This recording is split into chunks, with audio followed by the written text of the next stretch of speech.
Do you still have the box? That was the first thing she said. No hello. No, sorry for vanishing for 15 years. Just that. I didn't even ask who it was. I recognized the voice instantly. You don't forget the sound of someone who used to whisper forever into your ear while secretly texting someone else behind your back. But the box? That question hit me like a punch to the throat. Because yes, I did still have the box. I had moved 6 times since the divorce, across 3 cities. I'd thrown away nearly everything that reminded me of her.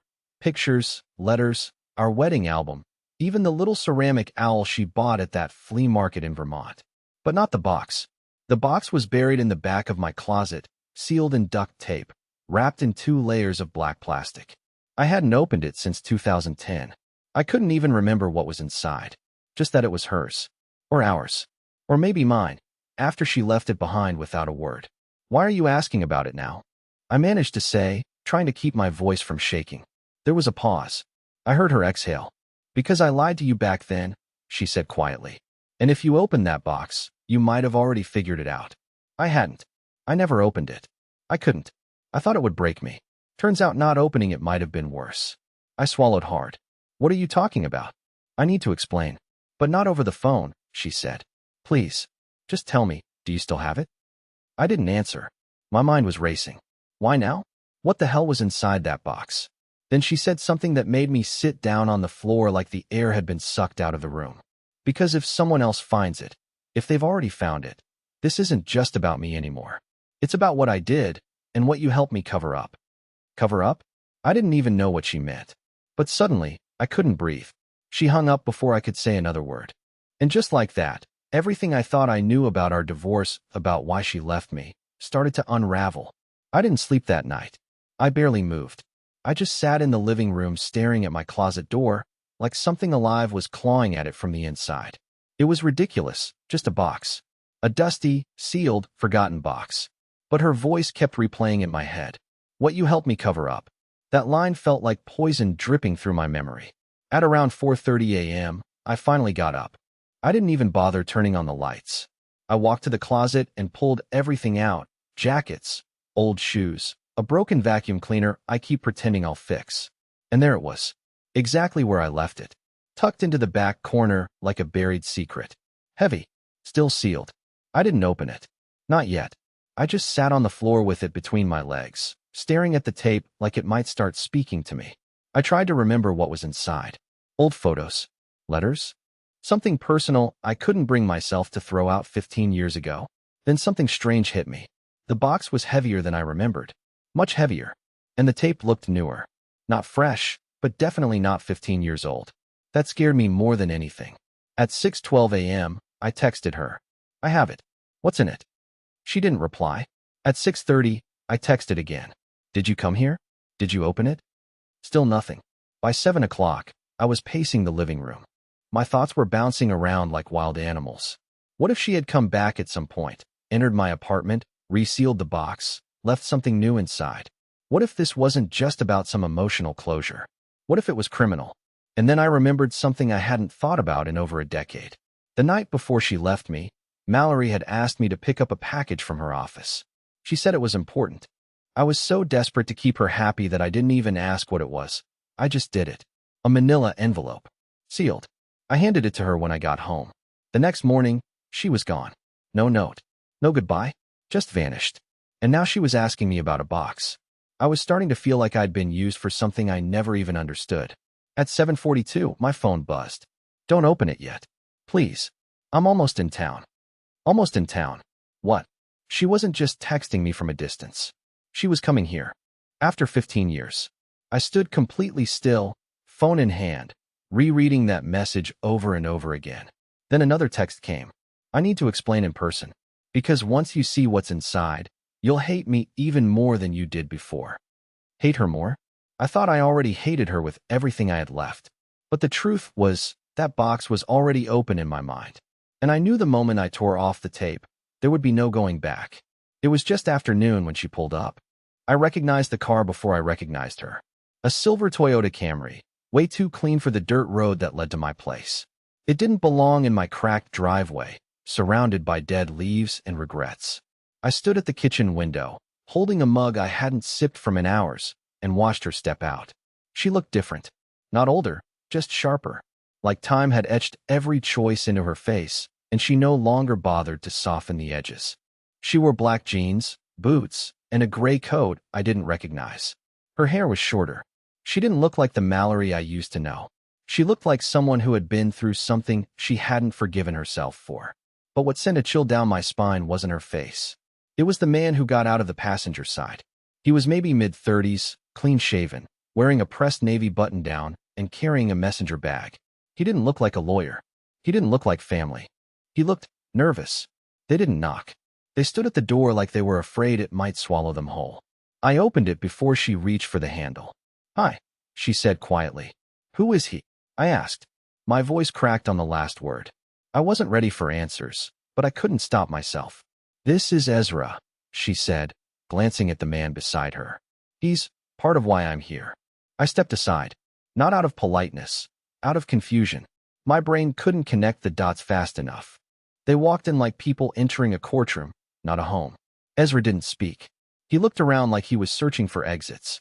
Mallerie sat down on the edge of the couch like she didn't deserve to make herself comfortable. She pointed at the closet. "You brought it out." I nodded. The box sat in the center of the room like it was daring us to touch it. Ezra finally spoke. "Can I see it?" I turned to Mallerie. "What is this?" She sighed and looked down at her hands. "Do you remember the night I left?" I didn't answer. Of course I remembered. I told you I needed space, that I couldn't handle the way we were fighting. But that wasn't the real reason. Ezra took a slow breath and knelt beside the box. "He's your son," Mallerie said. The room dropped out from under me. No. That didn't make sense. "What?" "Ezra is my son," she said again, her voice trembling. "And he's yours too. But it's not just that." I opened my mouth, but nothing came out. I looked at Ezra, this grown man, standing in my living room, and suddenly I saw it. His chin, his eyes, that way he shifted from foot to foot when he was uncomfortable. I had seen it in the mirror for most of my life. I felt sick. "You left because of him?" She nodded slowly. There was something in that box. Evidence. Proof. Of who his father was. Of who wasn't. And I couldn't risk it being opened. Not then. Not when. Her voice cracked. She turned away and covered her mouth. Ezra was still by the box. Still silent. Still staring at me like he didn't want to be here either. I finally whispered, "Why now?" Mallerie looked up at me, her eyes red but dry. "Because someone else knows about it. Someone who was never supposed to." I looked at the box. My hands were shaking again. "What's in there, Mallerie?" She stood slowly. "A paternity test and a confession. Mine. Written 15 years ago. About the affair. About everything I did. And about the person I was trying to protect you from." And then she said something I never saw coming. "Your brother." For a long moment, I just stood there. The words didn't compute. I heard them. "Your brother," but they floated above me like smoke, refusing to settle. I hadn't seen Mason in over a decade. We weren't close even when we were kids. He was the golden child. The firstborn. The athlete. The one with charm and connections and excuses that never expired. He never liked Mallerie. Or maybe that's just what I told myself. "You're saying Mason knew about Ezra?" I asked, trying to steady my voice, though it sounded small even to my own ears. Mallerie shook her head. "No. I'm saying Mason might be Ezra's biological father." That was it. That was the moment something inside me broke wide open. I don't remember sitting down, but suddenly I was on the floor, knees to my chest, staring at the stained carpet like it might tell me what to feel. My ears rang. My jaw clenched until it hurt. I couldn't look at Ezra. I couldn't even look at her. I just kept seeing flashes. Mason at our engagement party, drunk and too familiar. Mallerie brushing it off. Me brushing it off. "This can't be real," I muttered. "You're joking. You're trying to hurt me." "No." She cut in, her voice suddenly steel. "I've done enough damage. I'm not here to torture you. I'm here to tell you the truth before someone else does. Before Mason does." I looked up, throat burning. "What do you mean before he does?" Ezra spoke for the first time since walking in. His voice was low but steady. "He contacted me 3 weeks ago. Said he knew my mother. Knew things. Said he could fill in blanks she never would." I felt nauseous. "And you believed him?" Ezra's gaze didn't waver. I didn't know what to believe. So I tracked her down. Made her talk. Mallerie nodded, ashamed. I told him everything I remembered. About that night. About how drunk I was. How Mason was there. How things blurred. I didn't want to admit it to myself, let alone put it in writing. But I did. I put it all in that letter. I sealed it and buried it because I couldn't face it. My heart was thudding so loud I barely heard her next words. He blackmailed me once, you know. Mason. Right after I left. He said if I ever told anyone what happened that night, he'd make sure everyone knew I was sleeping with both of you. He said no one would believe me. That I was just the girl who destroyed two brothers. I laughed. Not because it was funny, but because my body didn't know what else to do. And were you? She flinched. No, not at the same time. Never like that. I didn't even realize what happened with Mason until weeks later. I tried to convince myself it was just a memory glitch, that I had imagined it. Ezra finally walked over and sat across from me. I need to know who I am, he said, more gently than I expected. And I think the answer is in that box. But she wouldn't let me open it without you. My voice cracked as I asked, why me? Mallerie swallowed hard. Because the paternity test was done under your name. And the letter, it's addressed to you. Only you. Silence fell like a weighted blanket. The box sat between us like a bomb we weren't sure how to defuse. I looked at Ezra again, his shoulders tense, his hands locked together, his eyes haunted but calm. I looked at Mallerie, whose world had clearly been unraveling far longer than mine. And then I looked at the box. That stupid, taped-up box that had lived in my closet like a parasite for 15 years. And I said the words that made the air disappear. Let's open it. I didn't open the box right away. My hands hovered over the edges, fingertips brushing the old tape like they might absorb some kind of message. The silence in the room felt unnatural, like it was holding its breath. Ezra sat perfectly still. Mallerie looked like she wanted to scream and vanish at the same time. The tape peeled off slower than I expected. My fingers trembled, and I hated that they did. After all these years, after every cruel word and sleepless night, some part of me still cared about what she had to say. Some sick, masochistic part of me still needed her explanation, like closure could be gift-wrapped and handed to me by the very person who destroyed me. Inside, under a layer of old scarves and a cracked jewelry box, was a sealed white envelope. Thick, heavy. My name was written on it in her handwriting, the one I used to know better than my own. Dorian.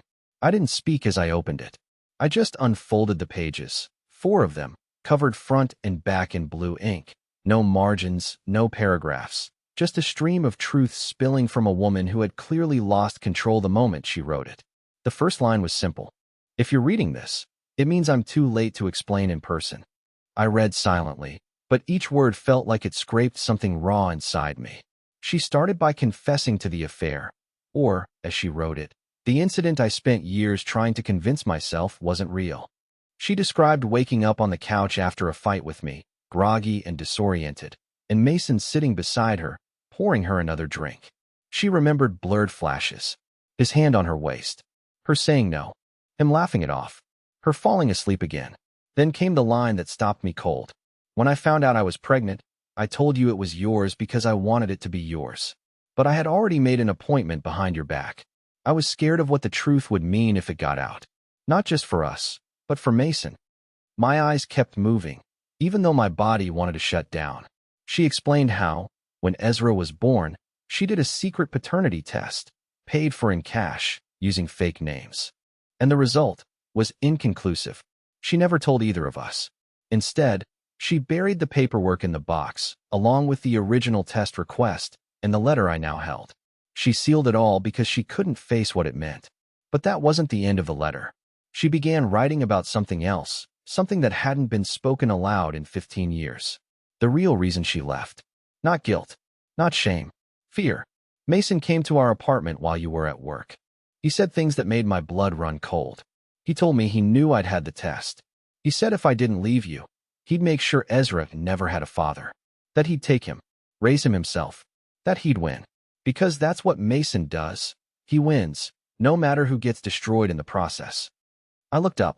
Mallerie was crying now, silent tears sliding down her cheeks. I went back to the letter. I didn't leave because I stopped loving you. I left because Mason wasn't just threatening me. He was watching us. He told me things he shouldn't have known. About where we went. Who we saw. Even what Ezra said in his sleep. That's when I realized he had been in our house. My hands went numb. She described finding signs, small things. A pair of shoes she didn't recognize. A cigarette, but in the bathroom trash. Drawers left half open. She thought she was imagining it. Until she saw the camera. I found a tiny camera hidden in the nursery vent. I tore it out, destroyed it, and never told you. But I knew then that Mason wasn't just jealous. He was obsessed. And I needed to get away from both of you before he turned us into a war zone. My stomach twisted. The letter ended with a final paragraph. If Ezra ever reads this, tell him I'm sorry for not giving him the truth sooner. I just didn't want to choose between two nightmares. But now that Mason's reaching out to him, I think we're all out of time. I folded the pages back together, hands shaking worse than ever. Ezra was staring at me, jaw clenched. Mallerie didn't speak. She didn't have to. The truth wasn't just betrayal. It wasn't even just about paternity anymore. It was about a man I called family, and what he might be capable of now. Ezra didn't say a word after I finished reading. He just stood up, walked to the window, and stared out at the gray sky like he was trying to calm something inside him that had been boiling too long. Mallerie didn't move either. I could tell she was bracing herself for something. Maybe for me to yell, maybe for Ezra to storm out. But none of us spoke for a full minute. The letter was still warm in my hands, and everything in my world, every memory, every belief, felt like it was made of glass that had just shattered in slow motion. Then Ezra turned and said the thing I didn't expect. I want to see him. Mallory's eyes widened. Ezra, no. You don't know what he's like. You only know what I've told you. That's exactly why I have to go, he snapped, not angry, just sharp, precise, like someone who'd already made a decision and wasn't going to let emotion drag him off course. I've spent my entire life not knowing who I am. Now I find out I might be the product of something sick, something violent, and I'm supposed to just sit here? He looked at me, and for a moment I thought he might actually ask for my permission. But he didn't. He just said, "Where does he live?" I hesitated. Mason and I hadn't spoken in years. Not since our father's funeral, when he made a scene in the parking lot, cursing at a woman who turned out to be his ex-wife's lawyer. Last I heard, he was living out by Lake Yarrow, in a weird cabin-style place he bought for privacy. I hadn't seen it. Didn't want to. But I knew where it was. "You're not going alone," I finally said. But Ezra shook his head. "If I go with you, it becomes a war between brothers. That's not what this is. I just need to look him in the eye and see what's there." I wanted to argue.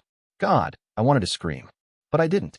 Because a small, broken part of me wanted to know too. An hour later, he was gone. Mallerie stayed behind. She kept pacing like she was trying to wear a hole in the floor, hands twisting the sleeve of her coat until the fabric looked shredded. I could see the guilt eating her alive, but it wasn't just guilt anymore. It was fear. "You don't understand," she said at one point. "Mason doesn't just manipulate people. He keeps things. Records. Files. He always said having dirt on people was like having power in your back pocket." I looked at her. "Are you saying he might have recorded that night?" She didn't answer, just stared at the wall. Meanwhile, Ezra had arrived. I didn't hear from him for 20 minutes. Then 30. Then an hour. Just as I was reaching for my phone, it buzzed. One photo. No message. Just the image. It showed the inside of Mason's house, and I swear to God, my blood went cold when I saw it. There were pictures pinned to the wall. Photos of me. Some recent. One at the grocery store. Another of me leaving my apartment. Mallerie. Even Ezra. All tagged with dates and notes scrawled beneath in red marker. Surveillance. But that wasn't the worst part. In the center of the photo, almost like it was staged, was a black binder. Open. Inside were pages of printed emails. Conversations. Names. Timelines. The top page had one word scribbled across it in thick red ink. Leverage. Ezra's follow-up text came 2 minutes later. "He's not home. But he's planning something. Something soon." I stared at the message, my hands starting to sweat, my thoughts spiraling into places I didn't want to go. Mason wasn't just a liar. He wasn't just a manipulator. He was preparing for a war that none of us saw coming. The moment I saw that photo, Ezra's shaky shot of Mason's wall, I felt something inside me shift. Not like a realization, but like a fuse had been lit. I wasn't just unsettled anymore. I was afraid. Deep, full-body afraid. Not for myself. For Ezra. For what he might walk into next. For what Mallerie and I had already lived through and never named out loud. Ezra was still at the house. He said Mason wasn't home, but I knew better. Mason was never that careless. If Ezra had gotten in, it was because Mason wanted him to. I called him. No answer. I texted, "Get out. Now." 5 agonizing minutes passed. Then finally, his reply. "Too late. He's back." Mallerie was already grabbing her coat when I read it aloud. "We have to go," she said, her voice shaking. "You don't know what he's capable of. You think you do, but you don't." I should have stopped her. Should have told her to stay, to let me handle it. But I couldn't form the words. I just grabbed the keys, hard in my throat, hands trembling so badly I nearly dropped them twice. We drove in silence. 27 minutes of road. Turns, gravel, silence. My jaw was locked so tight I thought I'd crack a molar. When we pulled into the long driveway that led up to Mason's secluded house, I saw Ezra's car parked crooked, like he'd arrived in a hurry. And next to it, the black SUV I remembered from our father's funeral. Mason's. Mallerie stayed in the car. I walked up to the front door. It was open. Inside, Ezra was standing in the middle of the room, holding something. His face looked pale, shocked, betrayed. And across from him, seated with maddening calm in a leather armchair, was Mason, legs crossed, whiskey in hand.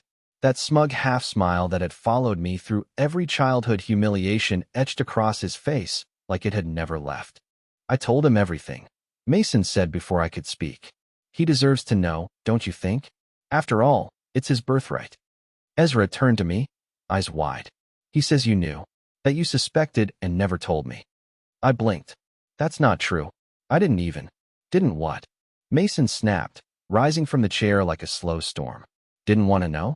Didn't want to face the possibility that your perfect little victim complex might have blinded you to the truth? Ezra looked between us. What the hell is he talking about? Mason smirked. Oh, he didn't tell you about the second letter? The other envelope in the box? My stomach turned to lead. What second letter? I asked, though I already knew I'd made a mistake. Mason walked over to the bookshelf behind him, pulled out a manila folder, and tossed it onto the coffee table. It slid to a stop in front of Ezra. I took it, Mason said casually. Years ago, when I had someone break into your place. You were always so careless with locks. Ezra opened the folder. Inside were legal documents, custody forms, notarized statements. All fake. I forged everything, Mason said. Filed it in court as a sealed emergency order. No one noticed. They thought it was from the mother. From Mallerie. She never knew. Mallerie stepped through the door right then. She heard it. Froze. Mason looked at her. You didn't want him. That's what the paperwork said.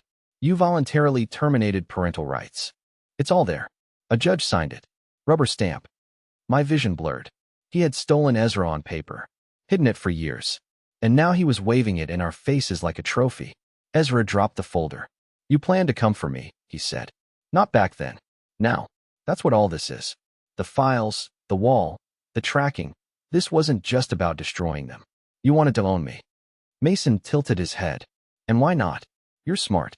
Marketable. Not like your pathetic father here, hiding behind regret and moral panic. You could be something. I'd make sure of it. I stepped between them. You don't get to talk to him. Mason didn't flinch. You don't get to decide anything anymore. And then, casually, as if it meant nothing, he added, oh, and by the way, I already submitted the updated custody request last week. Emergency hearing. Tomorrow morning. He's not yours anymore. Ezra's fists clenched. Mallerie gasped. And me? I realized something I should have known all along. This was never about paternity. It was about control. And Mason had just declared war. The courtroom was small. Cold. It smelled like old paper and disinfectant, like justice itself had been sterilized into something clinical and forgettable. We sat in a row, Mallerie on my left, Ezra between us, tapping his knee anxiously, and Mason 3 benches forward, polished, smug, dressed in a tailored navy suit with a crimson tie like he thought this was some sort of show. He didn't know what was coming. For the first time in my life, I had something he didn't, the truth. The judge entered and sat down. Ezra stood. He wasn't required to speak. He was an adult. The legal tricks Mason had filed were all based on old forged paperwork, but Ezra insisted. He wanted to say something. To be something. Not owned. Not inherited. He chose his identity that morning, and he didn't need a DNA test to define it. I spent years not knowing who I really was. Ezra said, standing in front of the judge. And I thought finding out would fix everything. But what I've learned is that truth isn't about blood. It's about what you do with the people who stand beside you after everything falls apart. He looked at me. His voice cracked just slightly. Dorian may not have known everything. He may not have done everything right. But he never lied to me. He never manipulated me. And that's what makes him my father, not biology. The judge sat quietly for a moment. Then he turned to Mason. Your filings are not only out of date, they're illegal, fraudulent. And I will be forwarding this entire matter to the district attorney's office. Mason blinked. He opened his mouth, but nothing came out. And just like that, it was over. The gavel hit wood. Mallerie covered her face and sobbed into her hands. Ezra exhaled like he'd been holding his breath for a decade. And Mason? Mason was escorted out by security, shaking his head, muttering something about appeals and corruption, already trying to convince himself the world had wronged him again. We didn't wait to watch him go. Outside the courthouse, the sun was shining for the first time in days. Not metaphorically, literally. Warm light spilled onto the sidewalk, and for the first time in 15 years, I felt the weight on my chest lift. Ezra turned to me, his hands in his pockets. So, do you still make that terrible pasta? I laughed. Every Wednesday. He smiled. Cool. I'm free tonight. We walked down the steps, father and son. Not by force, not by fear, but by choice. Mallerie stayed behind for a moment, watching us. Then she caught up. Quietly. No drama. Just presence. And I realized something I never thought I'd believe again. Sometimes the past doesn't just haunt you, it brings you back home.